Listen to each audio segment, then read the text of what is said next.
Hello and welcome to the Con Evans channel. Today we're going to unbox a new Signia TV Sound Streamer. Here it is in the box. What's so new and special? Well, the Signia range of hearing aids have had a TV streamer for quite a while. This is a new one. It's got optical, it's got RCA and 1/4 inch connections. It's also Dolby compatible. A lot of the TV streamers you have to actually turn Dolby off in order to get the sound through, or you get a mushy sound if you don't have Dolby turned off. So this one, it'll cope with Dolby, it'll cope with digital, it'll cope with RCA phono, it'll cope with 1/4 inch. If you're using a digital output, of course, it won't affect the volume of the sound in the room. Should you buy this and have a sound bar and the like, we can provide you with audio splitters so that you can have this product and your other sound bar all at the same time. So let's open up the box and see what's inside. Let's start with the TV connector itself. On the bottom is a switch with showing one hearing aid and two. If you have one hearing aid, you switch it to the one hearing aid. That means that you will transmit mono sound, so both channels go into the one hearing aid.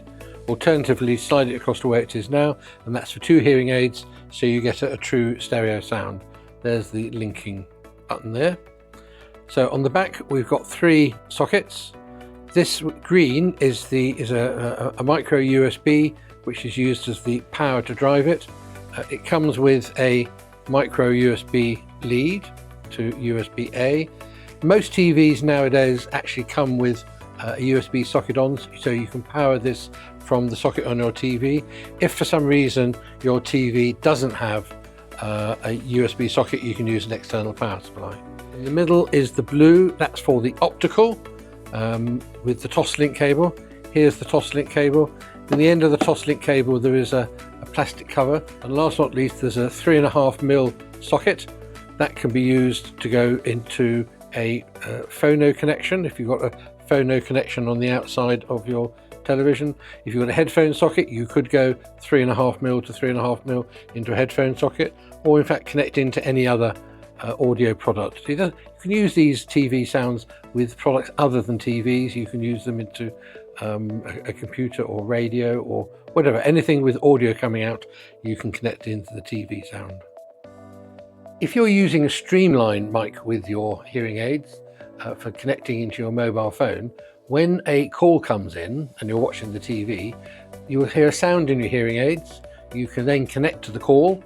Once as you connect into the call, the sound from the TV sound will be paused or basically muted. You can have the phone call. At the end of the phone call, the TV sound will automatically reconnect and you can go back to listening to your favourite TV programme. If you have other members of the household also with Signia, Rexton or Advance hearing aids, all of you can listen to the same TV sound connector at the same time. Looking to the future, the TV sound has LE connectivity, so any hearing aid that has able to connect to your mobile phone, either current, past or future in the Signia range, you can use this TV sound connector, so that's pretty good. There's links at the bottom should you want to find out more information, either read a user guide or maybe even buy one. Well, I hope you found this explanation and demonstration of the features of the new Signia TV sound to be of interest. And don't forget, ladies and gentlemen, if you found it interesting, please like and subscribe.